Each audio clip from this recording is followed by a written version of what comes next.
In the bustling city of Warsaw, Poland, during the late 1930s, a name echoed across the airwaves, the Władysław Szpilman.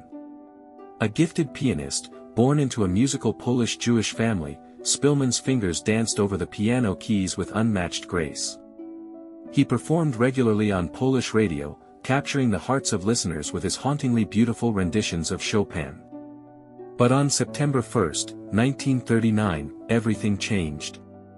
Szpilman was in the middle of a live broadcast when the first German bombs fell on Warsaw.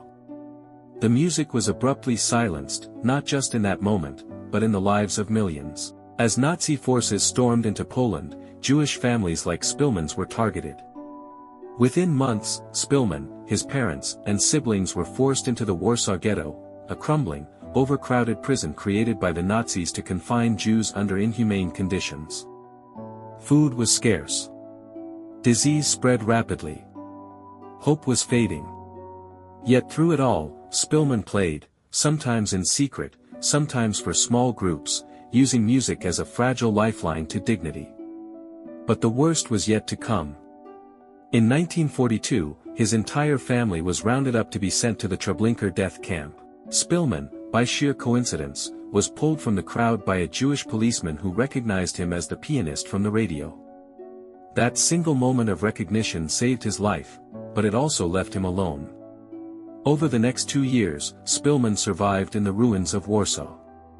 He moved from one hiding place to another, sheltered by non-Jewish friends and strangers. He often lived without food for days, drinking rainwater and eating whatever scraps he could find. His body wasted away. His spirit flickered. In the winter of 1944, near death from starvation, Szpilman was discovered by an unexpected figure, a German officer named Wilhelm Hosenfeld. Rather than executing him, Hosenfeld asked one simple question: "What do you do?" Szpilman weakly replied, "I'm a pianist." The officer gestured toward an old piano in the corner of the ruined house and said, "Play." With trembling fingers, Szpilman sat down. He hadn't touched a piano in months. But as he played Chopin's Nocturne in C-sharp minor, something incredible happened.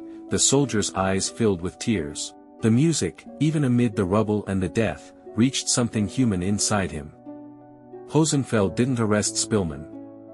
He brought him food, warm clothes, and kept his hiding place secret. It was a moment of mercy, a quiet defiance of Nazi cruelty. When the war finally ended, Szpilman emerged, weak, broken, but alive.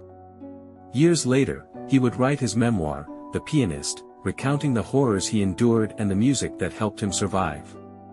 His story was later adapted into the 2002 film The Pianist, which won 3 Academy Awards and introduced his journey to a new generation. Szpilman continued to perform and compose music for many years after the war.